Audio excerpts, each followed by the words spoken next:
হতে জানি ঠিক রাত 11টা সেরা 11 নিয়ে মিমি রয়েছে আপনার সঙ্গে। আইপ্যাকের সহ প্রতিষ্ঠাতা গ্রেফতার, কয়লা দুর্নীতি মামলায় ধৃত বিনেশ চান্ডেল। বিনেশ আইপ্যাকের সহ প্রতিষ্ঠাতা এবং অন্যতম ডিরেক্টর। আর্থিক দুর্নীতির অভিযোগে গ্রেফতার করলো তাকে ইডি। কথা বলবো মৈত্রী আমার সহকর্মীর সঙ্গে, সরাসরি রয়েছে নয়াদিল্লি থেকে। মৈত্রী, কি খবর পাচ্ছ? দেখো, এনফোর্সমেন্ট ডিরেক্টরেটের সূত্রে যেটা জানানো হয়েছে যে বিনেশ চান্ডেল, যিনি আইপ্যাকের সহ প্রতিষ্ঠাতা এবং অন্যতম অধিকর্তা, তাকে কয়লা কেলেঙ্কারি মামলায় একটি মানি লন্ডারিং কেসে তাকে গ্রেপ্তার করা হয়েছে। এবং যে কয়লা কেলেঙ্কারি, পশ্চিমবঙ্গের কয়লা কেলেঙ্কারি মামলায় মানি লন্ডারিং কেস, এবং তাতেই তাকে গ্রেপ্তার করা হয়েছে আজকে দিল্লি থেকে।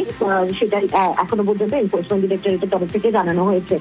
এর আগে জানুয়ারির গোড়াতে প্রতীক জৈনের অফিস এবং কলকাতায় প্রতীক জৈনের বাসভবন এবং আইপ্যাকের অফিসে এনফোর্সমেন্ট ডিরেক্টরেটের টিম যায়। সেখানে তল্লাশি অভিযান চলার সময় তল্লাশি অভিযান চলে এবং তারপরে একাধিক ঘটনার ঘটে সেখানে। এবং তারপরেও কিন্তু এই কয়লা কেলেঙ্কারি মামলায় যে মূলত যে মানি লন্ডারিং এর যে কেস রয়েছে তাতে তদন্ত চালিয়ে যাচ্ছিল এনফোর্সমেন্ট ডিরেক্টরেট। এবং সম্প্রতি দিল্লি, মুম্বাই, হায়দ্রাবাদ, ব্যাঙ্গালোর সহ একাধিক শহরের আইপ্যাকের একাধিক অফিসে তল্লাশি অভিযান চালায় এনফোর্সমেন্ট ডিরেক্টরেট ইতিমধ্যেই। এবং তাদের প্রতীক জৈন, যার অন্যতম অধিকর্তা প্রতীক জৈন, তাকে সওয়াল করার জন্য তাকে দিল্লিতে তলবও করা হয়।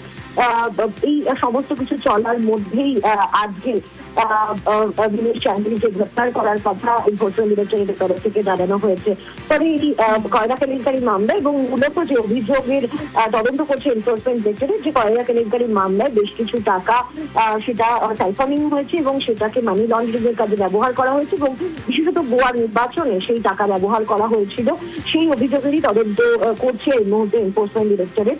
এবং সেই মামলাতেই গ্রেপ্তার করা হয়েছে বিনেশ চান্ডেলকে বলে জানানো হয়েছে এনফোর্সমেন্ট ডিরেক্টরেটের তরফ থেকে।